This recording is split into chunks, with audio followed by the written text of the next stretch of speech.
दोस्तों, अगर आप भी भारत और वेस्टइंडीज के बीच पहले टेस्ट मैच के तीसरे दिन का सबसे रोमांचक हाई वोल्टेज महामुकाबले को देखने के बाद खुश हो, तो हमारी इस वीडियो को एक लाइक करना नहीं भूलिए।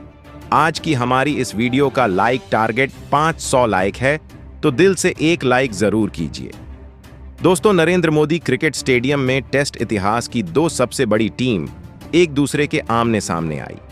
ऐसे में जब पहले दिन इस पहले टेस्ट में जब टॉस के लिए सिक्का उछाला गया था, तो वेस्टइंडीज के कप्तान रोस्टन चेज ने टॉस जीतकर पहले बल्लेबाजी करने का फैसला किया था और भारत को पहले गेंदबाजी करने के लिए मैदान पर आमंत्रित किया था। ऐसे में वेस्टइंडीज ने पहली पारी में 162 रन बनाए और ऑल आउट हो गई। इसके जब में पहले दिन ही भारतीय टीम बल्लेबाजी करने उतरी, तो पहले दिन का खेल समाप्त होने तक भारत ने 39 ओवर में 2 विकेट खोकर 121 रन बना लिए थे। इसके बाद जब दूसरे दिन का खेल खेला गया, तो उसमें भारतीय टीम के बल्लेबाजों का जलवा रहा। भारतीय टीम की तरफ से सबसे पहले तो शुभमन गिल ने अर्धशतक लगाया था और वह 50 रन बनाकर आउट हो गए थे। इसके बाद फिर लोकेश राहुल ने अपना शतक लगाया था। हालांकि वह आउट हो गए थे, जबकि फिर विस्फोटक बल्लेबाज ध्रुव जरेल ने भी शतक लगाकर 125 रन बनाए थे, जबकि रविंद्र जडेजा नाबाद 104 रन बनाकर जमे हुए थे और वाशिंगटन सुंदर ने नाबाद 9 रन बनाए थे। और भारतीय टीम ने दूसरे दिन का खेल समाप्त होने तक 5 विकेट खोकर पहली पारी में 448 रन स्कोर बोर्ड पर लगा दिए थे। और ऐसे में जब तीसरे दिन का खेल शुरू हुआ, तो भारतीय टीम ने अपनी बल्लेबाजी की पारी घोषित कर दी और वेस्टइंडीज को हासिल करने के लिए 287 का स्कोर हासिल करने दिए। दोस्तों, ऐसे में अब तीसरे दिन का खेल शुरू हुआ, तो इंडीज की दूसरी पारी बल्लेबाजी करने के लिए मैदान पर उतरी। वेस्टइंडीज की तरफ से 2 बड़े बल्लेबाज मैदान पर आए, जहां पर आज जॉन कैंपवेल और तेज नारायण चंद्रपाल के कंधों पर अपनी टीम को विस्फोटक अंदाज में शुरुआत दिलाने की बड़ी जिम्मेदारी थी। और आज भारतीय टीम की तरफ से पारी का पहला ओवर लेकर जसप्रीत बुमराह आए। इस ओवर में बेहतरीन गेंदबाजी का नजारा पेश करते हुए सिर्फ 1 रन दिया गया। आज भारतीय टीम की गेंदबाजी ने इंडीज को शुरुआत में बल्ला घुमाने का मौका तक नहीं दिया। फिर चाहे तेनारायण चंद्रपाल हो या फिर जॉन कैंपवेल, दोनों अपनी टीम की तरफ से कोई बड़ा शॉट नहीं खेल पा रहे थे।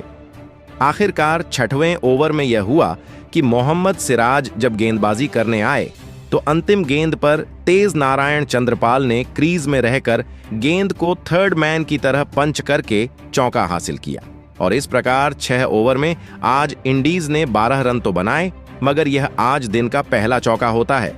अब इंडीज टीम खुलकर खेलने की कोशिश कर रही थी, मगर अब पारी का जब 8वां ओवर फिर से मोहम्मद सिराज लेकर आए, तो उन्होंने तेज नारायण चंद्रपाल को दूसरी गेंद पर नीतीश कुमार रेड्डी के हाथों कैच आउट करा दिया। उड़कर नीतीश कुमार रेड्डी ने बहुत शानदार कैच लिया और इस प्रकार आज तेज नारायण चंद्रपाल सिर्फ 8 रन बनाकर पवेलियन चले गए और पहला बड़ा झटका वेस्ट इंडीज को लग चुका था। ऐसे में पहला बड़ा विकेट गिर जाने के बाद अब मैदान पर बल्लेबाजी करने के लिए एलिक अथांजे आते हैं और फिर यह मिलकर अपनी टीम को आगे बढ़ाते हैं। 9वां ओवर लेकर जब रविंद्र जडेजा आए, तो जॉन कैंपबेल अपना बल्ला खोलते हैं और पहली गेंद पर उन्होंने ऊपर डाली गई गेंद को लॉन्ग ऑफ की ओर शॉट खेलकर सीमा रेखा से बाहर 4 रन के लिए गेंद को भेज दिया और यह आज दिन की दूसरी बाउंड्री होती है। पहले 10 ओवर में अब इंडीज टीम 24 रन बना चुकी थी, मगर 11वां ओवर लेकर जब रविंद्र जडेजा आए, तो जॉन कैंपबेल ने पहली गेंद पर एक बल्ला घुमाना चाहा, मगर गुड लेंथ की गेंद को, जो कि सीधी पैड की तरफ जा रही थी, फ्लिक करना चाह रहे थे। बल्ली के स्टिकर के पास लगकर गेंद short leg fielder Sai Sudharsan के हाथों में चली गई और यह फिर एक और बड़ा विकेट चला गया। और आज जॉन कैंपवेल सिर्फ 14 रन बनाकर पवेलियन चलते बने और 24 पर दूसरा बड़ा झटका वेस्ट इंडीज को लग चुका था। इसके बाद बल्लेबाजी करने के लिए ब्रैंडन किंग्स को मैदान पर भेजा जाता है और 2 बड़े विकेट खोने के बाद इंडीज की पूरी तरीके से शुरू में बैकफुट पर चली गई थी। भारतीय गेंदबाज रविंद्र जडेजा ने सबको हैरान करके रख दिया था। और यहां से अब बड़ी देर तक कोई भी बड़ा शॉट खेलने का मौका नहीं दिया गया था। हालांकि जब 15वां ओवर लेकर रविंद्र जडेजा आए तो दूसरी गेंद पर ब्रैंडन किंग्स ने बल्ला खोला।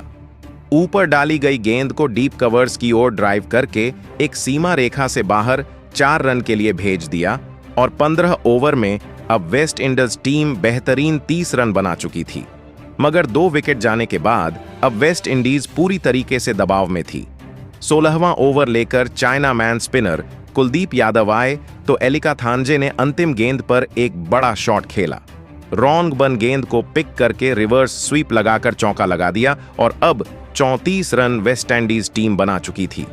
मगर 17वां ओवर लेकर रविंद्र जडेजा आए तो उन्होंने ब्रैंडन किंग्स को दूसरी गेंद पर के एल राहुल के आगे स्लिप पर कैच आउट करा दिया और इस प्रकार ब्रैंडन किंग्स भी 5 रन बनाकर चले गए और 34 पर तीसरा बड़ा झटका वेस्ट इंडीज को लग जाता है और देखते ही देखते बड़े विकेट खो जाने के बाद अब वेस्ट इंडीज टीम पूरी तरीके से धराशायी होते हुए नजर आ रही थी और भारतीय टीम की तरफ से अब गेंदबाजों ने कमाल कर दिया था।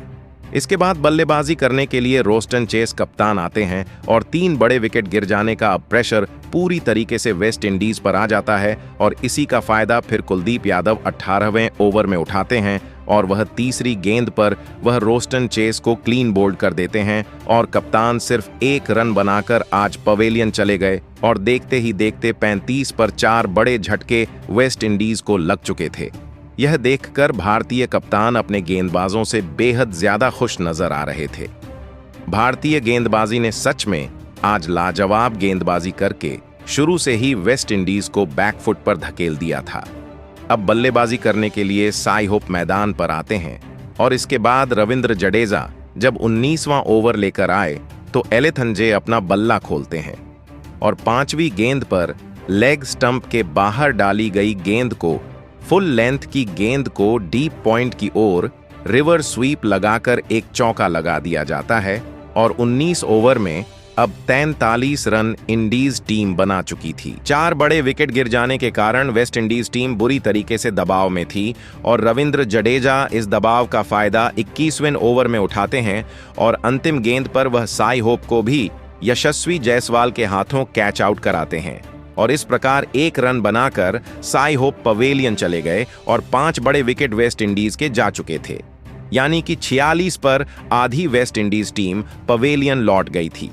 अब जस्टिन ग्रीव्स नाम का बल्लेबाज मैदान पर बल्लेबाजी करने आता है और भारतीय गेंदबाजी को सिर्फ अब जीत के लिए 5 विकेट और लेने होते हैं और कसी हुई गेंदबाजी के सामने अब जस्टिन ग्रीव्स अपना बल्ला खोलते हैं और पारी के 24वें ओवर में कुलदीप यादव के सामने पहली गेंद पर ग्रीव्स एक मिड विकेट की ओर दिशा में पुल शॉट लगाकर गेंद को सीमा रेखा से बाहर 4 रन के लिए तो भेजते हैं और साथ ही साथ अब अपनी टीम के 50 रन भी पूरे कर लेते हैं और देखते ही देखते अब भारतीय टीम की गेंदबाजी यहां से पकड़ पूरी तरीके से बना चुकी थी। मगर 25वें ओवर में एलिका अथंजे 5वीं गेंद पर एक बड़ा शॉट लगाते हैं और फुलर गेंद को सीमा रेखा से बाहर 5-4 रन के लिए भेज देते हैं। यहीं 26वें ओवर में जब कुलदीप यादव आए तो जस्टिन ग्रीव्स भी पॉइंट की ओर एक शॉट लगाते हैं और रॉन्ग वन गेंद को जल्दी से पिक करके रिवर्स स्वीप के माध्यम से एक चौका लगा देते हैं और 26 ओवर में टीम 5 विकेट खोकर 63 रन बना लेते हैं। इसके बाद जब लंच का ब्रेक हुआ था तो 27 ओवर में 66 रन 5 विकेट खोकर टीम बना चुकी थी और जस्टिन ग्रीव्स 10 रन बनाकर जमे हुए थे, जबकि एलिक अथांजे ने 50 गेंदों में 27 रन बना लिए थे। ऐसे में अब जब लंच के बाद मुकाबला शुरू हुआ तो वॉशिंगटन सुंदर ओवर लेकर आए और इस ओवर में सिर्फ 2 रन दिए गए और 28 ओवर में टीम 68 रन बना लेती है।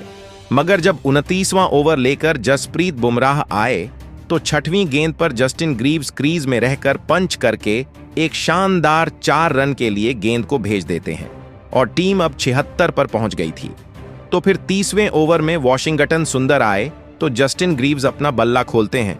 और तीसरी गेंद को कलात्मक शॉट लगाते हुए रिवर्स स्वीप के माध्यम से चौके के लिए भेज देते हैं और 30 ओवर में टीम 83 रन बना लेती है हालांकि 5 बड़े विकेट गिर जाने के बाद अब यह जोड़ी कहीं ना कहीं सफल होती हुई दिखाई दे रही थी और भारतीय टीम के सामने अच्छे खासे रन बनाने लगे थे। भारतीय टीम का कोई भी गेंदबाज इनके खिलाफ कोई ऐसी गेंदबाजी नहीं कर पा रहा था जिसको देखकर यह लग सके कि आज भारतीय टीम विकेट ले सकती है। हालांकि फिर 36वें ओवर में वॉशिंगटन सुंदर आकर एलेक अथंजे को तीसरी गेंद पर बेहतरीन कैच आउट करके पवेलियन वापस भेज देते हैं और इस प्रकार 46 रन की एक बड़ी साझेदारी का अंत होता है और 38 रन बनाकर अथांजे पवेलियन चले जाते हैं और 92 पर छठवां वेस्ट इंडीज को झटका लगता है। इसके बाद बल्लेबाजी करने के लिए ख्यारी पियरे मैदान पर आते हैं और फिर पारी के अगले ही ओवर में जब 37वां ओवर लेकर मोहम्मद सिराज आते हैं तो फिर चौथी गेंद पर वह जस्टिन ग्रीव्स को भी एलबीडब्ल्यू आउट कर देते हैं। हालांकि रिव्यू लिया गया था और अंपायर कॉल के कारण उनको आउट दिया गया और 25 रन का स्कोर बनाकर जस्टिन ग्रीव्स पवेलियन चले गए थे।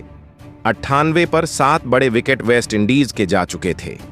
अब बल्लेबाजी करने के लिए जोमिल वारिकन आते हैं तो मोहम्मद सिराज उनको एक अंतिम गेंद पर शुभमन गिल के हाथों कैच आउट कराकर पवेलियन वापस भेज देते हैं और 98 रन पर 8 बड़े विकेट वेस्टइंडीज के चले गए थे और खाता भी जोमिल वारिकन आज अपना नहीं खोल पाए थे। अब भारतीय टीम को जीत के लिए 2 विकेट और चाहिए थे। अब बल्लेबाजी करने के लिए जोहान लेन मैदान पर आते हैं तो जब 39वां ओवर लेकर जब मोहम्मद सिराज आए तो जोहान लेन ने चौथी गेंद पर एक बल्ला घुमाया और क्रीज में रहकर पंच करके पॉइंट की ओर एक चौका लगा दिया और अब जैसे तैसे करके टीम अपने 100 रन पूरे करके 102 पर पहुंच गई थी और 8 बड़े विकेट जा चुके थे। इसके बाद जब पारी का 41वां ओवर लेकर मोहम्मद सिराज आए तो जोहान लेन अंतिम क्षणों में अपनी बड़ी प्रतिक्रिया देते हैं और 5वीं गेंद पर बेहतरीन शॉट को खेलकर गेंद को ड्राइव करके चौके के लिए भेजते हैं। तो अंतिम गेंद पर बैक टू बैक उन्होंने एक्स्ट्रा कवर्स की दिशा में पंच लगाया और एक चौका और लगा दिया। इस प्रकार इस ओवर में 10 रन के साथ 114 रन 40 एक ओवर में भारतीय टीम के सामने वेस्ट इंडीज बना चुकी थी। यही नहीं, जब 42वां ओवर लेकर कुलदीप यादव आए तो खारी पियरे दूसरी गेंद पर बैकफुट पर जाकर कवर्स की ओर पंच शॉट लगाकर एक चौका लगा देते हैं और इसके बाद फिर चौथी गेंद पर खारी पियरे एक फ्लाइटेड गेंद को परख कर अंपायर के ऊपर से लॉफ्ट करते हुए एक और चौका लगा देते हैं और टीम अब 122 रन पर पहुंच गई थी और बेहतरीन इन दोनों ने भारतीय टीम के सामने बड़ा बल्ला खोलकर बड़े शॉट लगाना चालू कर दिया था।